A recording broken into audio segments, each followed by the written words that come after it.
പിതാവിൻ്റെയും പുത്രൻ്റെയും പരിശുദ്ധാത്മാവിൻ്റെയും നാമത്തിൽ ആമേൻ. ഈശോയിൽ ഏറ്റവും സ്നേഹമുള്ളവരെ, നമ്മളിന്ന് ചിന്തിക്കുന്നത് കുട്ടികളുമായിട്ട് ബന്ധപ്പെട്ട അന്ധവിശ്വാസ മേഖലകളെക്കുറിച്ചാണ്. കുഞ്ഞുങ്ങളെ പിശാചിന് സമർപ്പിക്കുന്ന വ്യക്തികളെക്കുറിച്ചാണ് നമ്മൾ ഇന്ന് ചിന്തിക്കുന്നത്. പ്രിയമുള്ളവരെ, നമ്മൾ കഴിഞ്ഞ ആഴ്ചയിലെ സന്ദേശത്തിൽ മരിച്ചവരുമായിട്ട് ബന്ധപ്പെട്ട കാര്യങ്ങളെക്കുറിച്ച് പറയുകയുണ്ടായി. ചിലർക്കൊക്കെ ഒരു പ്രശ്നമുള്ളത്, അവർ പറയുന്നത് ഇതാണ്: വചനത്തേക്കാൾ ഉപരി പല പഠനങ്ങൾ ഉണ്ടെന്നാണ് പറയുക. സഭയുടെ പഠനങ്ങളുണ്ട്, അപ്പോൾ അതാണ് പ്രധാനം, വചനമല്ല പ്രധാനമെന്ന് പറയുന്ന കുറേ പേരെ എനിക്ക് സംസാരത്തിലൂടെ മനസ്സിലാക്കാനായിട്ട് സാധിച്ചു. വെറുതെ പറഞ്ഞാൽ പലപ്പോഴും നമുക്ക് അങ്ങനെ ഒരു ചിന്താഗതി പലരുടെ ഉള്ളിലും കിടപ്പുണ്ട്. അതുപോലെ തന്നെ കഴിഞ്ഞ ആഴ്ചയിലെ ഒരു വലിയ ചർച്ചാ വിഷയമായ ഒരു മേഖലയാണ് പരിശുദ്ധ അമ്മ സഹരക്ഷകയല്ല എന്നുള്ളതൊക്കെ. നമ്മളിതൊക്കെ മനസ്സിലാക്കുമ്പോൾ ഒരു കാര്യം നമ്മുടെ മനസ്സിലേക്ക് വരേണ്ടത് എന്താണെന്ന് വെച്ച് കഴിഞ്ഞാൽ, വചനം എന്താണ് അതിനെക്കുറിച്ചൊക്കെ പറയുന്നത് എന്നുള്ളതിനെക്കുറിച്ച് നമ്മൾ ചിന്തിക്കുക. ഗലാത്യർക്കെഴുതിയ ലേഖനത്തിൽ നമ്മൾ ഇപ്രകാരം വായിക്കുന്നുണ്ട്. 1-ാം അധ്യായത്തിൽ 6 മുതലുള്ള തിരുവചനങ്ങളിൽ മറ്റൊരു സുവിശേഷമില്ല എന്ന് പറഞ്ഞുകൊണ്ടാണ് പൗലോസ് പറയുന്നത്. എൻ്റെ ഹെഡിങ് അങ്ങനെയാണ്: ക്രിസ്തുവിൻ്റെ കൃപയിൽ നിങ്ങളെ വിളിച്ചവനെ നിങ്ങൾ ഇത്ര പെട്ടെന്ന് ഉപേക്ഷിക്കുകയും വ്യത്യസ്തമായ ഒരു സുവിശേഷത്തിലേക്ക് തിരിയുകയും ചെയ്യുന്നതിൽ എനിക്ക് ആശ്ചര്യം തോന്നുന്നു. ഒരിക്കലൊരു സുവിശേഷം കേട്ടു, പിന്നെ അത് കഴിഞ്ഞപ്പോൾ എന്ത് പറ്റി? മറ്റെവിടെയോ കേട്ടൊരു സുവിശേഷത്തിലേക്ക് അവർ തിരിച്ചു പോവുകയാണ്. ഇതിനെ എല്ലാ സുവിശേഷവും വിളിക്കുന്നത്. പക്ഷേ അത് പ്രശ്നമാണ്. എന്താണെന്ന് വെച്ചാൽ, വാസ്തവത്തിൽ മറ്റൊരു സുവിശേഷമില്ല. സുവിശേഷം ഒന്നേ ഉള്ളൂ, ഒരുപാട് സുവിശേഷങ്ങളൊന്നുമില്ല. എന്താണ് സുവിശേഷം? 1 പത്രോസ് 1-ാം അധ്യായം 25 പറയുന്നുണ്ട്: കർത്താവിൻ്റെ വചനം നിത്യം നിലനിൽക്കുന്നു, ആ വചനം തന്നെയാണ് നിങ്ങളോട് പ്രസംഗിക്കപ്പെട്ട സുവിശേഷം. എന്ന് വെച്ചാൽ കർത്താവിനെക്കുറിച്ചുള്ള വാക്കുകളാണ് സുവിശേഷം. കർത്താവിനെക്കുറിച്ചുള്ള വാക്കുകളാണ് സുവിശേഷം. ഈ അർത്ഥത്തിൽ നമ്മൾ കാണണം. എല്ലാ വാക്കുകളും സുവിശേഷമല്ല. മനുഷ്യർക്ക് പല വാക്കുകൾ പറയാൻ പറ്റും. എന്നാൽ കർത്താവുമായിട്ട് ബന്ധപ്പെട്ട അല്ലെങ്കിൽ കർത്താവിനെക്കുറിച്ചുള്ള കാര്യങ്ങളിലെ കർത്താവിൻ്റെ വചനമാണ് സുവിശേഷം. അപ്പോൾ അതുകൊണ്ട് നമ്മൾ ഇത് മനസ്സിലാക്കണം. പത്രോസ് എഴുതിയ 2-ാം ലേഖനം എടുത്തുകൊണ്ട് പലരും പറയാറുണ്ട് 1-ാം അധ്യായം 20 ആദ്യം നിങ്ങളിത് മനസ്സിലാക്കുവാൻ, വിശുദ്ധ ലിഖിതത്തിലെ പ്രവചനങ്ങളൊന്നും തന്നെ ആരുടെയും സ്വന്തമായ വ്യാഖ്യാനത്തിനുള്ളതല്ല. പ്രവചനങ്ങൾ എന്തുകൊണ്ടെന്നാൽ പ്രവചനങ്ങൾ ഒരിക്കലും മാനുഷിക ചോദനയാൽ രൂപം കൊണ്ടതല്ല, പരിശുദ്ധാത്മാവിനെ പ്രചോദരായി ദൈവത്തിൻ്റെ മനുഷ്യർ സംസാരിച്ചവയാണ്. അപ്പോൾ പ്രവചനം കർത്താവിൽ നിന്ന് വരുന്നു, കർത്താവിൽ. അതുകൊണ്ടാണ് കർത്താവ് ചില പ്രവചനങ്ങൾ പറഞ്ഞിട്ടുണ്ട്: ഇവരെ ഞാൻ അയച്ചിട്ട് പോലുമില്ല, ഇവർ നുണകൾ പറഞ്ഞും വീമ്പടിച്ചും എൻ്റെ ജനത്തെ വഴിതെറ്റിക്കുകയാണെന്ന് വചനം പറയുന്നു. നുണകൾ പറഞ്ഞും വീമ്പടിച്ചും. നിങ്ങൾക്ക് ആ വചനമൊക്കെ ബൈബിളുണ്ട്. ജെറമ്യാ പ്രവചനം 23:32 പറയുന്നുണ്ട്: നുണകൾ പറഞ്ഞും വീമ്പടിച്ചും അവർ എൻ്റെ ജനത്തെ വഴിതെറ്റിക്കുന്നു. ഞാൻ അവരെ അയച്ചിട്ടില്ല, അധികാരപ്പെടുത്തിയിട്ടുമില്ല. അതുകൊണ്ട് തോന്നലുകളൊക്കെ പറഞ്ഞ് ജനത്തെ വഞ്ചിക്കുന്ന കുറേ പേരുണ്ട്. അപ്പം കഴിഞ്ഞ സന്ദേശങ്ങൾ കേട്ടവർക്ക് കാര്യം അറിയാൻ പറ്റും. അതുകൊണ്ട് നമ്മളൊരിക്കലും ദൈവവചനത്തിൽ മായം ചേർക്കാൻ ആഗ്രഹിച്ചിട്ടില്ല. 2 കൊരിന്ത്യർ 2:17 പറഞ്ഞുകൊണ്ട് ദൈവവചനത്തിൽ മായം ചേർത്ത് കച്ചവടം ചെയ്യുന്ന അനേകരുണ്ട്, അവരെ പോലെ അല്ല ഞങ്ങൾ. അതുകൊണ്ട് നമുക്ക് വിശ്വസ്തയോടെ പോയേ പറ്റുള്ളൂ. അതിനാൽ അങ്ങനെ മറ്റൊരു സുവിശേഷം, അതിനെക്കുറിച്ച് പൗലോസ് പറഞ്ഞൊരു വാക്കുകൂടെ വായിക്കുകയാണ്. അവിടെ പറയുകയാണ്: ഞങ്ങൾ നിങ്ങളോട് പ്രസംഗിച്ചതിൽ നിന്ന് വ്യത്യസ്തമായ സുവിശേഷം ഞങ്ങൾ തന്നെയോ, അപ്പോസ്തലന്മാർ തന്നെയോ, സ്വർഗത്തിൽ നിന്നൊരു ദൂതൻ തന്നെയോ, വ്യത്യസ്തമായ സുവിശേഷം ഒരു ദൂതൻ തന്നെയോ നിങ്ങളോട് പ്രസംഗിച്ചാൽ അവൻ ശപിക്കപ്പെട്ടവനാണ്. അപ്പം ഇന്ന് ഒരുപാട് പേര് അങ്ങനെ മാറ്റിപ്പറയുന്ന ചില വ്യക്തികളുണ്ട്. മാറ്റിപ്പറയും, ഒരിക്കൽ ഒന്ന് പറഞ്ഞു പിന്നെ അത് മാറ്റിപ്പറയും. അല്ലെങ്കിൽ ആരെങ്കിലും ഇടപെടുമ്പോൾ മാറ്റിപ്പറയും. വചനത്തിന് ആകാശവും ഭൂമിയും കടന്നു പോയാലും എൻ്റെ വചനം കടന്നു പോകത്തില്ലെങ്കിൽ, അത് പ്രഘോഷിക്കുന്നവരാണ് നമ്മളെങ്കിൽ, അത് പാലിക്കുന്നവരാണ് നമ്മളെങ്കിൽ, ആ വചനത്തിന് യാതൊരു മാറ്റവുമില്ല. അപ്പോൾ അതുകൊണ്ട് മരിച്ചവരെക്കുറിച്ചുള്ള കാര്യം വചനത്തിൻ്റെ അടിസ്ഥാനത്തിലാണ് വന്നത്. ചില പറയും സഭയുടെ പഠനങ്ങൾക്കാണ് പ്രാധാന്യം കൊടുക്കേണ്ടത്. പലപ്പോഴും നമുക്ക് പറ്റിയൊരു കുഴപ്പം എന്താണെന്നറിയാമോ? സഭയുള്ളത് കൊണ്ടാണ് യേശുക്രിസ്തു ഉള്ളതെന്നൊരു ചിന്തയിൽ കഴിയുന്ന കുറേ പേരുണ്ട്. സത്യത്തിൽ ക്രിസ്തുവിന് വേണ്ടിയാണ് ക്രിസ്തു സഭ സ്ഥാപിച്ചത്. ക്രിസ്തുവില്ലെങ്കിൽ സഭയില്ല. പക്ഷേ സഭ ഉണ്ടെങ്കിലേ ക്രിസ്തു ഉള്ളെന്ന് പറയരുത് കേട്ടോ. കർത്താവ് സഭ സ്ഥാപിച്ചത് എന്തിനാ? ക്രിസ്തുവിന് വേണ്ടിയിട്ടാണ്. തൻ്റെ ഈ ചെയ്ത പ്രവൃത്തികൾ, രക്ഷയുടെ മേഖലകൾ ലോകമെങ്ങും അറിയിക്കാനാണ്. അല്ല, പലരും ധാരണ എന്താണെന്നറിയാം, സഭയുള്ളതുകൊണ്ടാണ് ഇപ്പോൾ ക്രിസ്തു ഉള്ളതെന്നുള്ള രീതിയിലാണ്. ഇപ്പോൾ പരിശുദ്ധ അമ്മയുടെ കാര്യത്തിലേക്ക് നമ്മൾ വരുമ്പോൾ ഇപ്പോൾ സഹരക്ഷകയല്ലെന്ന് പറഞ്ഞു, സകല കൃപാവരങ്ങളുടെ മധ്യസ്ഥയല്ലെന്ന് പറഞ്ഞു. അത് കടന്ന് ഇങ്ങനെ ഒരുപാട് വളരെ ക്ലിയറായിട്ട് ബൈബിളുണ്ടല്ലോ. അപ്പസ്തല പ്രവർത്തനം 4:11, വീട് പണിക്കാരായ നിങ്ങൾ തള്ളിക്കളഞ്ഞ കല്ല് ഭവനത്തിൻ്റെ മൂലക്കല്ലായി തീർന്നു. ആ കല്ലാണ് യേശു ക്രിസ്തു. മറ്റാരിലും രക്ഷയില്ല. ആകാശത്തിന് കീഴിൽ മനുഷ്യർ രക്ഷയ്ക്ക് വേണ്ടി മറ്റൊരു നാമവും നൽകപ്പെട്ടിട്ടില്ല. ആകാശത്തിന് കീഴിൽ മനുഷ്യരുടെ ഇടയിൽ രക്ഷയ്ക്ക് വേണ്ടി മറ്റൊരു നാമവും ഇല്ല. അപ്പോൾ രക്ഷിക്കുന്ന യേശു ക്രിസ്തുവാണ്. എനിക്കത് കേട്ടപ്പോൾ ഒരു വലിയ സന്തോഷം തോന്നിയത്. പരിശുദ്ധ അമ്മയെ ഒരിക്കലും നമ്മൾ മാറ്റി നിർത്തുകയല്ല. ഒരു ഉദാഹരണം പറഞ്ഞ് നിങ്ങൾ ചിന്തിച്ച് നോക്കിയേ. നമ്മുടെയൊക്കെ പേര് നമ്മൾ അറിയപ്പെടുന്നത്, നമ്മുടെ പേരിൻ്റെ കൂട്ടത്തിൽ അപ്പൻ്റെ പേരുണ്ടാവും. ചിലർ വീട്ടുപേരൊക്കെ വെച്ചിട്ടുണ്ട്. നിയമപരമായിട്ട് അപ്പൻ്റെ പേരാണ് സാധാരണ നിലയിലുള്ളത്. അപ്പൻ്റെ പേര് കിടക്കും, അമ്മയുടെ പേര് അവിടെ ഇല്ല. ചിലയിടത്തൊക്കെ ഉണ്ട്, ചിലയിടത്ത്. എങ്കിലും അമ്മയുടെ പേരിൽ അപ്പൻ്റെ പേരാണുള്ളത്. നമ്മുടെ പേര് കഴിഞ്ഞാൽ അപ്പൻ്റെ പേര്, ഇന്ന ആളുടെ പേര്, ഇന്ന ആളുടെ മകൻ എന്നുള്ള രീതി. എന്നും പറഞ്ഞാൽ അമ്മയില്ലെന്നാണോ? അമ്മയുണ്ട്. അമ്മയുള്ളതുകൊണ്ടാണല്ലോ നമ്മൾ ഈ ഭൂമി ജനിച്ചത്. അപ്പം പിതാവിന് മഹത്വം കൊടുക്കുക, ക്രിസ്തുവിന് മഹത്വം കൊടുക്കുക എന്നുള്ളത് പരിശുദ്ധമ്മയുടെ ജീവിതത്തിൻ്റെ ആരംഭം മുതലൊരു കാര്യമാണ്.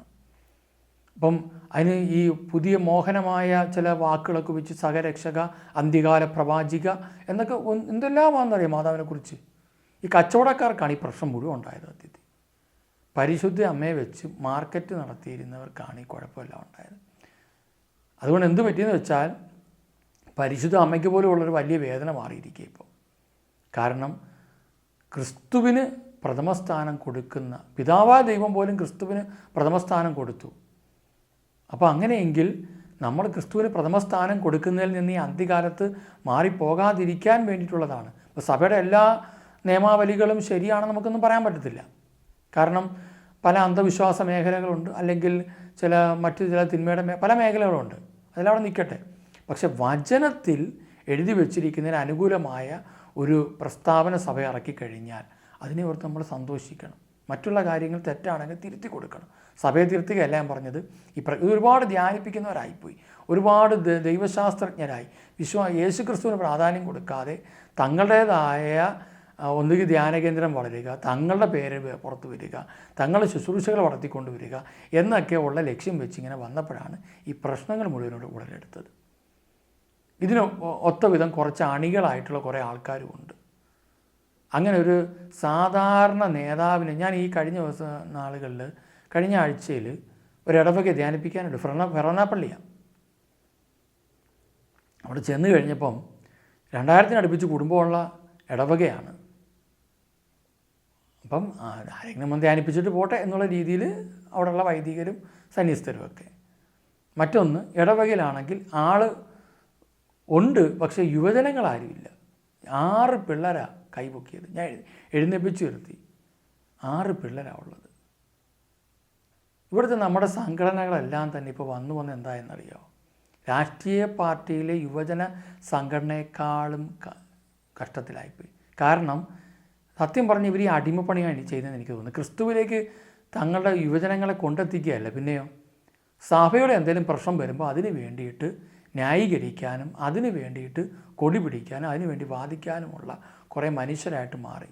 അതുകൊണ്ട് യുവജനങ്ങൾ എന്നെ കേൾക്കുകയാണെങ്കിൽ എനിക്ക് പറയാനുള്ളത്, നിങ്ങൾ സഭയ്ക്ക് വേണ്ടി കുറേ കാര്യം ചെയ്യാമെന്നുള്ള ക്രിസ്തുവിന് വേണ്ടി ചെയ്യുക. അപ്പോൾ സഭയ്ക്ക് ആയിക്കോളൂ. അല്ല, സഭയ്ക്ക് വേണ്ടി നിങ്ങൾ നടന്നാൽ നാളെ നിങ്ങൾ ആത്മഹത്യ ചെയ്യേണ്ടി വരും. നാളെ നിങ്ങൾ തകർച്ചയിലേക്ക് പോകും. കാരണം നിങ്ങൾ ക്രിസ്തുവായിട്ട് ബന്ധമില്ല. ക്രിസ്തുവായിട്ട് ബന്ധമില്ല വരുമ്പോൾ എന്ത് പറ്റും? അയ്യോ, അവരെന്നെ ഉപേക്ഷിച്ചു, ഇവരെന്നെ ഉപേക്ഷിച്ചു, എല്ലാവരും തള്ളിക്കളഞ്ഞു എന്ന് പറയും. ക്രിസ്തു ആരെയും തള്ളിക്കളയത്തില്ല. അതുകൊണ്ട് പ്രിയമുള്ളവരെ, ഈ തെറ്റായ ബോധ്യങ്ങൾ നമ്മുടെ ഉള്ളിൽ നിന്ന് എടുത്തു മാറ്റുക. ജീവിച്ചിരിക്കുന്ന നമുക്ക് അല്പസ്വല്പ സമയങ്ങൾ ഇനി ഭൂമിയിലുള്ളൂ. അതുകൊണ്ട് ഈ സമയം പൂർണ്ണമായിട്ടും പ്രയോജനപ്പെടുത്തി മുന്നോട്ട് പോകാൻ തീരുമാനമെടുക്കുക. അപ്പോൾ കർത്താവിൻ്റെ 2ാം വരവിൽ എത്രത്തോളം പരിശുദ്ധിയിൽ നമ്മൾ ജീവിക്കണം എന്നുള്ളതിനെക്കുറിച്ച് ബോധ്യപ്പെടുത്തുന്ന ശുശ്രൂഷകളാണിതെല്ലാം. നമുക്ക് 17-ാം തീയതി മുതൽ 22-ാം തീയതി വരെ, ഈ വരുന്ന 17 മുതൽ 22 വരെ താമസത്തുള്ള ധ്യാനമുണ്ട്. 22-ാം തീയതി രാത്രി ജാഗരണ പ്രാർത്ഥനയുണ്ട്. അപ്പോൾ നിങ്ങൾ ധ്യാനം കൂടുന്നവർ നേരത്തെ ബുക്ക് ചെയ്യണം. ജാഗരണ പ്രാർത്ഥനക്കാരൻ ബുക്ക് ചെയ്യണം. ഓൺലൈൻ വഴിയും വേണമെങ്കിൽ ജാഗരണ പ്രാർത്ഥനയിൽ പങ്കെടുക്കാം. ധ്യാനം താമസത്തുള്ളതാണ്. പിന്നെ ആർക്കെങ്കിലും വന്ന് ജാഗരണ പ്രാർത്ഥനയിൽ പങ്കെടുക്കണമെങ്കിൽ അങ്ങനെയും പങ്കെടുക്കാം. അത് ഇവിടെ നമുക്ക് ശുശ്രൂഷയിൽ ആയിരിക്കാൻ പറ്റും. രാത്രിയിൽ 11 മണി തൊട്ട് രാവിലെ 3 മണി വരെയാണ്. അപ്പോൾ ഞാനൊന്ന് ഓർമ്മപ്പെടുത്തിയെന്ന് മാത്രമേ ഉള്ളൂ. നേരത്തെ വിളിച്ച് ബുക്ക് ചെയ്യണം. ബുക്ക് ചെയ്യാതെ ആർക്കും ഇവിടെ പ്രവേശനമില്ല. കാരണം നമ്മൾ അത് പ്രാർത്ഥിച്ചൊരുങ്ങി ചെയ്യുന്നൊരു കാര്യമായതുകൊണ്ടാണ്. ഇനി നമുക്ക് നമ്മുടെ വചനഭാഗത്തിലേക്ക് കടക്കാം. നമ്മൾ ചിന്തിച്ചു വന്ന കുഞ്ഞുങ്ങളെ പിശാചിന് സമർപ്പിക്കുന്ന വ്യക്തികളെക്കുറിച്ചുള്ള മേഖലകളിലേക്ക് കടന്നു വരാം. നിയമാവർത്തന പുസ്തകം 18:10. നമ്മൾ അന്ധവിശ്വാസത്തിൻ്റെ പല മേഖലകളും ഓരോന്നായിട്ടും ചിന്തിക്കുകയാണ്. മകനെ മകളെ ഹോമിക്കുന്നവൻ, കുഞ്ഞു മക്കളെ എന്ത് ചെയ്യുന്നു? കുഞ്ഞുങ്ങളെ ഹോമിക്കുന്ന വ്യക്തികൾ അല്ലെങ്കിൽ ബലിയർപ്പിക്കുന്ന വ്യക്തികൾ, അവരെക്കുറിച്ചാണ് അത് രേഖപ്പെടുത്തി വച്ചിരിക്കുക. അങ്ങനെ ഉണ്ടോ എന്ന് വെച്ചാൽ ഉണ്ട്. പത്രോസിലേക്ക് എഴുതിയ 1-ാം ലേഖനം 1-ാം അധ്യായം 18. പിതാക്കന്മാർ നിങ്ങൾക്ക് ലഭിച്ചിരിക്കുന്ന, പൂർവ്വപിതാക്കന്മാർ വഴിയാണ് ഈ അന്ധവിശ്വാസമാണ് ഇതിൻ്റെ അടിസ്ഥാനം. പിതാക്കന്മാർ നിങ്ങൾക്ക് ലഭിച്ചിരിക്കുന്ന വ്യർത്ഥമായ ജീവിത രീതിയിൽ നിങ്ങൾ വീണ്ടെടുക്കപ്പെട്ടത് നശിച്ചു പോകുന്ന സ്വർണമോ വെള്ളിയോ കൊണ്ടല്ല എന്നും നിങ്ങൾ അറിയുന്നുവല്ലോ. കറയോ കളങ്കമോ ഇല്ലാത്ത കുഞ്ഞാടിൻ്റേതുപോലുള്ള ക്രിസ്തുവിൻ്റെ അമൂല്യ രക്തം കൊണ്ടത്രേ. അപ്പം പിതാക്കന്മാർ നിങ്ങൾക്ക് ലഭിച്ച വ്യർത്ഥമായ ജീവിത രീതിയിൽ നിന്ന് വീണ്ടെടുക്കപ്പെട്ടത്. ഒരു കൊച്ചു ജനിക്കുമ്പോൾ തന്നെ അതിന് സ്വർണ്ണ വരച്ച് കൊടുക്കുന്നൊരു പരിപാടിയുണ്ട്. അത് മിക്കവാറും അതിൻ്റെയൊക്കെ ആന്തരികപൂർവ്വമാണോ എന്നറിയത്തില്ല. ഇന്ന് പലർക്കും ഈ സ്വർണത്തോട് ഭയങ്കര ആർത്തിയാണ്. 1 ലക്ഷം അല്ല, ഇനി 2 ലക്ഷം ആയാലും ഈ ആർത്തി മാറത്തില്ല. ബൈബിൾ പറഞ്ഞ സ്വർണം ആവശ്യമാണ്, നിങ്ങളിപ്പോൾ ഉപയോഗിക്കുന്നു, ശരിയാണ്. പക്ഷേ ഇത് ആവശ്യത്തിനല്ല ഇത് ഉപയോഗിക്കുന്നത്. ഇന്ന് പലപ്പോഴും ശേഖരണവും അല്ലാതെ ഫാഷൻ ഷോയും പിന്നെ ചിലർക്ക് അതൊരു ഒരു വിഗ്രഹമായിട്ട് മാറിയിട്ടുണ്ട്. അപ്പോൾ അങ്ങനെയൊക്കെയുള്ള മനുഷ്യരുണ്ട്. അപ്പോൾ കുഞ്ഞ് ജനിക്കുമ്പോൾ തന്നെ ഇതൊക്കെ ചെയ്യുന്നവരുണ്ട്, ഇങ്ങനെയുള്ള മനുഷ്യരുണ്ട്. അപ്പോൾ അങ്ങനെയുള്ള അന്ധവിശ്വാസം പിതാക്കന്മാരിൽ നമുക്ക് ലഭിച്ച അന്ധവിശ്വാസങ്ങളാണ്.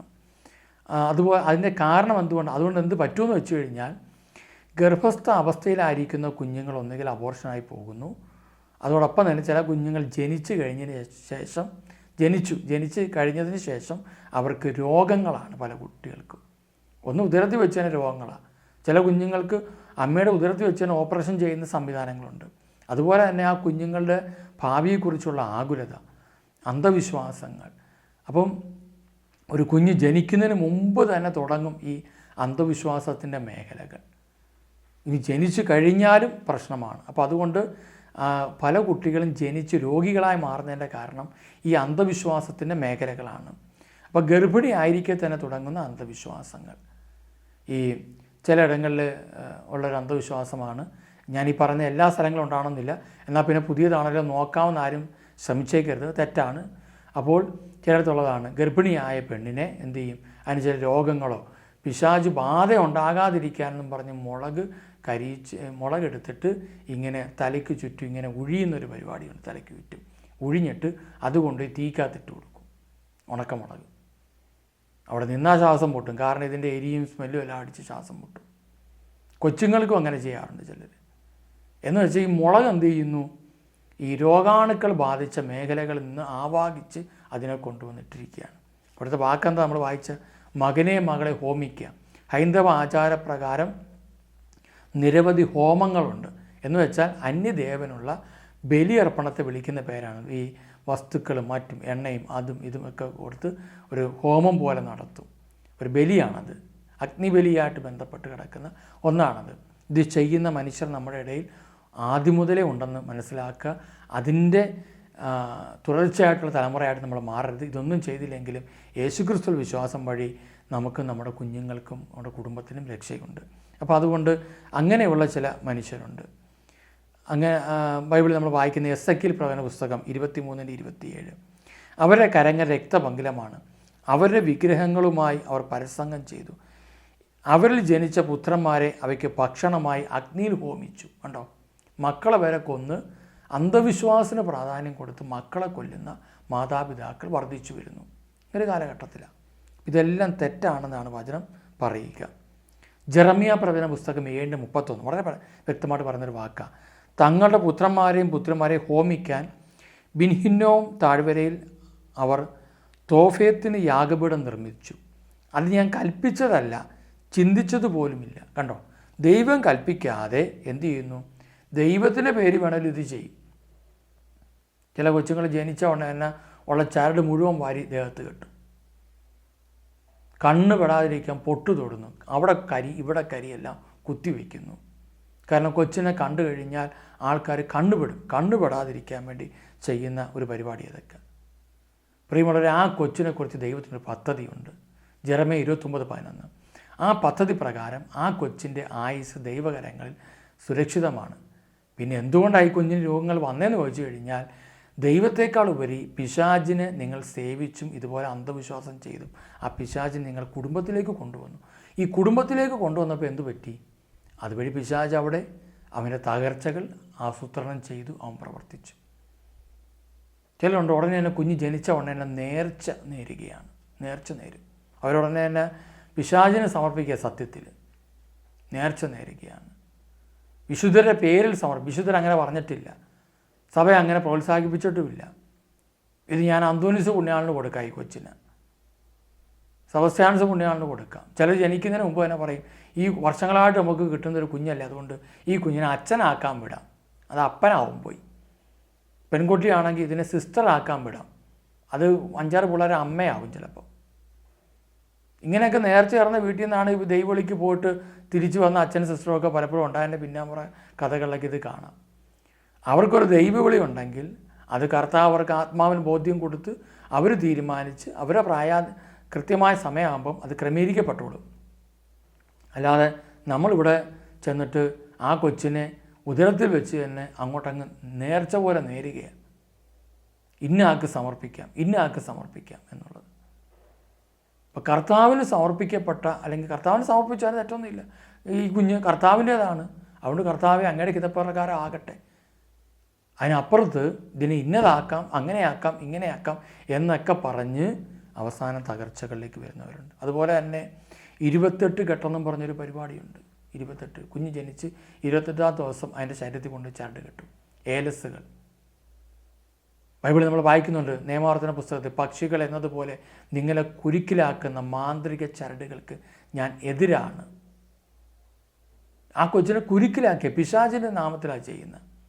പേര് ദൈവത്തിൻ്റെ പേരൊക്കെ ആയിരിക്കും. അതിൽ പറഞ്ഞ് എൻ്റെ നാമത്തിൽ പിശാച് വരുമെന്നാണ് ബൈബിൾ പറഞ്ഞു വെച്ചേക്കുന്നത്. ഈശോയുടെ പേരിലാണ് കാര്യം നടക്കുന്നതെങ്കിലും അതിൻ്റെ ഔദ്യോഗിക നാമം പിശാചിൻ്റേതായിരിക്കും. അപ്പോൾ അതുകൊണ്ട് അവിടെ വ്യക്തമായിട്ട് എഴുതി വെച്ചിരിക്കുകയാണ്. 28 കെട്ട് എന്ന് പറഞ്ഞുകൊണ്ട് 7-ാം മാസം വളകാപ്പെന്ന് പറയുന്നൊരു പരിപാടി. തമിഴ്നാട്ടിലൊക്കെയാണ് ഇത് കൂടുതൽ. ഇപ്പോൾ കേരളത്തിലേക്ക് അന്ധവിശ്വാസം കൊണ്ടങ്ങ് നിറഞ്ഞു നിൽക്കുക. കാരണം ഒരു കൊച്ചു ജനിക്കുക, ഗർഭിണി ആയിക്കഴിഞ്ഞാൽ അന്നേരം മുതൽ ഒരുപാട് അന്ധവിശ്വാസം. വളകാപ്പ്, വളയിട്ട് കൊടുക്കുന്ന, വയറ് കാണൽ. ഒരു ഗർഭിണിയായ പെണ്ണ് നടന്നു പോകുമ്പോൾ ലോകത്തുള്ള എല്ലാവരും വയറ് കാണുന്നുണ്ട്. ഇതൊരു ചടങ്ങായിട്ടങ്ങ് മാറ്റി വെച്ചിരിക്കുക. ഞാൻ മറ്റൊരു കാര്യം, ഇത് കൊച്ചിൻ്റെ മാമോദീസ കഴിഞ്ഞു. കട്ടിലെ കൊണ്ട് കിടത്താൻ നേരത്ത് പ്രായമുള്ള കാരണവത്തിമാർ ചോദിക്കുന്നതാണ്, അമ്മയ്ക്കിത് അറിയത്തില്ല. അമ്മ എന്ത് ചെയ്തു? അമ്മ ചെറുപ്പക്കാരിയായിരുന്നു, അന്ധവിശ്വാസമൊന്നും ഇല്ലാത്ത അമ്മ കൊണ്ടുപോയി കൊച്ചിനെ കിടത്തിയപ്പോൾ ഉടനെ പ്രായമുള്ളവരെല്ലാം ബഹളം ഉണ്ടാക്കി. അവർ ചോദിച്ചിട്ടല്ലേ കൊച്ചിനെ കിടത്തേണ്ടതെന്ന്. ആരോട് ചോദിക്കണം? ഇവരത്ത് ചോദിക്കണം. ഞങ്ങൾ കുഞ്ഞിനെ കിടത്തിക്കോട്ടെ. ആ കുഞ്ഞ് ഇത്രയും നേരം തോളത്തിരുന്ന് കഷ്ടപ്പെട്ടിരിക്കുന്ന അമ്മയെടുത്ത് അമ്മയുടെ ക്ഷീണം ആ കൊച്ചിനെ കുറച്ച് നേരം ഒന്ന് കട്ടിലെ കിടത്താൻ കൊണ്ടുപോയി ഇത് ചോദിക്കണം. അതൊരു ചടങ്ങാണ്.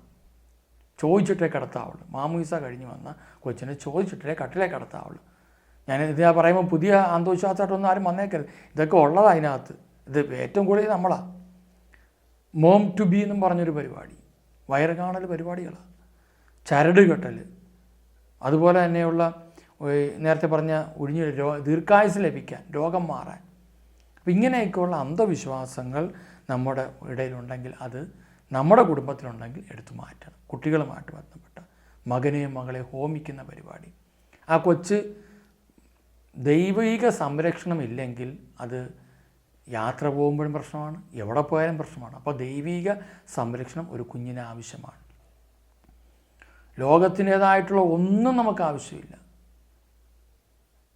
നിങ്ങൾക്ക് വേണേൽ കുഞ്ഞിൻ്റെ ശിരസിൽ കുരിശ് വരയ്ക്കുകയൊക്കെ ചെയ്യാം, യേശുവിൻ്റെ നാമത്തിൽ പ്രാർത്ഥിക്കാം, അതൊക്കെ ചെയ്യാം.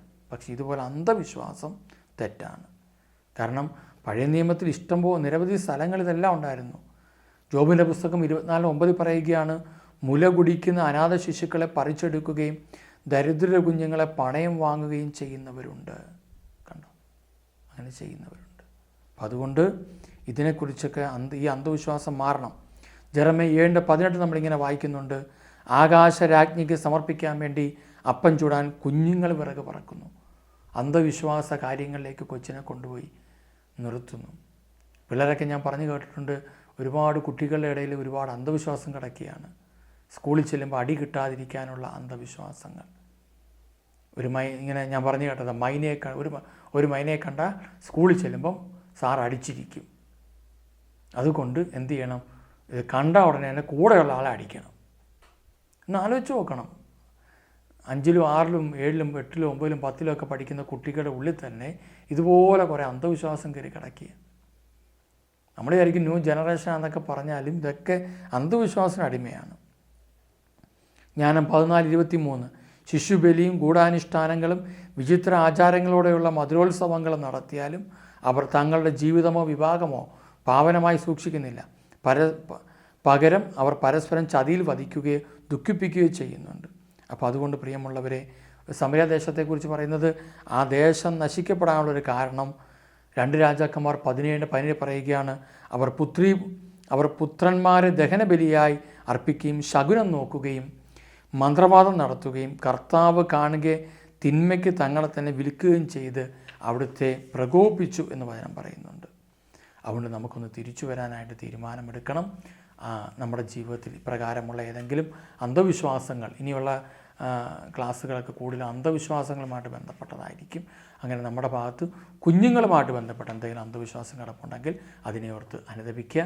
പ്രിയമുള്ളവരെ, ഞാൻ ഒരിക്കൽ കൂടി ഓർമ്മപ്പെടുത്തുന്നു, നമ്മുടെ ധ്യാനം ഈ മാസം 17-ാം തീയതി തിങ്കളാഴ്ച മുതൽ 22 ശനിയാഴ്ച വരെയാണ്. 5 ദിവസ ധ്യാനമാണ്. 6 ദിവസമായിട്ട് വരും. അത് ജാഗരണ പ്രാർത്ഥന 22-ാം തീയതി ഉണ്ട്. രോഗികളായി കഴിയുന്നവർ, കടത്തി കഴിയുന്നവർ, ഒരുപാട് ധ്യാനം കൂടിയിട്ട് തകർച്ചയിൽ കഴിയുന്നവർ, വളരെയേറെ ബുദ്ധിമുട്ടി കഴിയുന്നവർ, നിങ്ങൾ അങ്ങനെയുള്ളവരെ വിളിച്ചുകൊണ്ട് വരിക. ഫീസും സ്വസ്ത്ര കാഴ്ചയൊന്നുമില്ല. അങ്ങനെയുള്ളവരെ കൂട്ടിക്കൊണ്ട് വരിക. കർത്താവിൻ്റെ വചനം അവർ കേൾക്കട്ടെ, കർത്താവിൻ്റെ ആത്മാവിൽ നിറയട്ടെ, അവർ അനുഗ്രഹം പ്രാപിക്കട്ടെ. നമുക്കൊരുമിച്ച് പ്രാർത്ഥിക്കാം. കാരുണ്യവാനായ കർത്താവേ, ശിശുക്കൾ എൻ്റെ അടുക്കൽ വരുവിൻ, അവരെപ്പോലെയുള്ളവർക്കാണ് ദൈവരാജ്യം എന്ന് പറഞ്ഞ കർത്താവേ, ശിശുവിൻ്റെ ഹൃദയത്തിൽ പോഷത്വം കെട്ടുപണഞ്ഞ് കിടക്കുമ്പോൾ ശിശുക്കളെ വിളിച്ച് വിശുദ്ധീകരിച്ച കർത്താവേ, ഞങ്ങളിപ്പോൾ ഞങ്ങളുടെ കുട്ടിക്കാലങ്ങളിൽ പോലും ഞങ്ങളുടെ മാതാപിതാക്കൾ ഏതെങ്കിലും രീതിയിലുള്ള അന്ധവിശ്വാസങ്ങളിലൂടെ ഞങ്ങളെ നയിച്ചിട്ടുണ്ടെങ്കിൽ, അതിൻ്റെ അംശങ്ങൾ ഇനിയും ഞങ്ങളിൽ കിടപ്പുണ്ടെങ്കിൽ ഈശോയെ അവിടുത്തെ തിരുത്വം കൊണ്ട് ഞങ്ങളെ കഴുകി വിശുദ്ധീകരിക്കണമേ. സകലവിധ പാപങ്ങളിൽ നിന്ന്, രോഗങ്ങളിൽ നിന്ന്, ശാപങ്ങളിൽ ഞങ്ങളെ മോചിപ്പിക്കണമേ. 1-ാം പ്രമാണ ലംഘനമാകുന്ന മേഖലകളിൽ ഞങ്ങൾക്ക് വന്നുപോയ വീഴ്ചകളെ ഓർത്ത് മാപ്പ് ചോദിക്കുന്നു. ഞങ്ങളുടെ മാതാപിതാക്കൾക്ക് അതിനെ ഓർത്ത് ബോധ്യമില്ലായിരുന്നു. അവർ ചിലപ്പോൾ ജീവിച്ചിരിക്കുക മരിച്ചു പോവുകയോ ചെയ്തേക്കാം. എന്നാൽ ഇന്ന് ജീവിച്ചിരിക്കുന്ന ഞങ്ങൾ ഇപ്പോൾ അതിനെ ഓർത്ത് പശ്ചാത്തപിക്കുന്നു. തിരിച്ചു വരുവാൻ കൃപ തരണമേ. കർത്താവ്, ഞങ്ങൾ ആരെങ്കിലും ഞങ്ങളുടെ മക്കളെ ഇപ്രകാരമുള്ള അന്ധവിശ്വാസത്തിലേക്ക് നയിച്ചിട്ടുണ്ടെങ്കിൽ അതുമൂലം അവരിലേക്ക് വന്ന രോഗങ്ങൾ, തകർച്ചകൾ, ശാപങ്ങൾ, ദുരിതങ്ങൾ സൗഖ്യപ്പെടുത്തണമേ. സ്വർഗീയ അപ്പ, മക്കളെ ഞങ്ങളോടൊപ്പമായിരിക്കുന്നതിന് നന്ദി പറയുന്നു. മക്കളായി ഞങ്ങളെ അനുഗ്രഹിക്കണമേ. പരിശുദ്ധാത്മാവെ ഞങ്ങളെ ശക്തിപ്പെടുത്തണമേ. പരിശുദ്ധ അമ്മയെ ഞങ്ങളെ സഹായിക്കണമേ. മിഖായേൽ, ഗബ്രിയേൽ, റഫേൽ ദൂതന്മാരെ ഞങ്ങളെ സഹായിക്കണമേ. പിതാവിൻ്റെയും പുത്രൻ്റെയും പരിശുദ്ധാത്മാവിൻ്റെയും നാമത്തിൽ ആമേൻ. ഈശോയിൽ ഏറ്റവും സ്നേഹമുള്ളവരെ, ഈ സന്ദേശം നിങ്ങൾ മറ്റുള്ളവർക്ക്, നിരവധി പേർക്ക് പകർന്നു കൊടുക്കുക. നിരവധി പേർ അത് കേൾക്കട്ടെ, അറിയട്ടെ, മനസ്സിലാക്കട്ടെ. ശരിയായ ക്രിസ്തു വിശ്വാസത്തിലേക്ക് കടന്നു വരികയും ശരിയായ കാര്യങ്ങൾ പഠിക്കുകയും അവർ ചെയ്തിട്ട് അതുവഴി നിരവധി പേർ അനുഗ്രഹിക്കട്ടെ. നിങ്ങളുടെ കുടുംബമെല്ലാം അനുഗ്രഹിക്കപ്പെടട്ടെ എന്ന് നിങ്ങൾ പ്രാർത്ഥിക്കുന്നു. ഞങ്ങൾക്കും വേണ്ടി പ്രാർത്ഥിക്കണം. Praise the Lord. Thank you. കുഞ്ഞായി വന്നു പിറന്നവൻ കുഞ്ഞുങ്ങളാകാൻ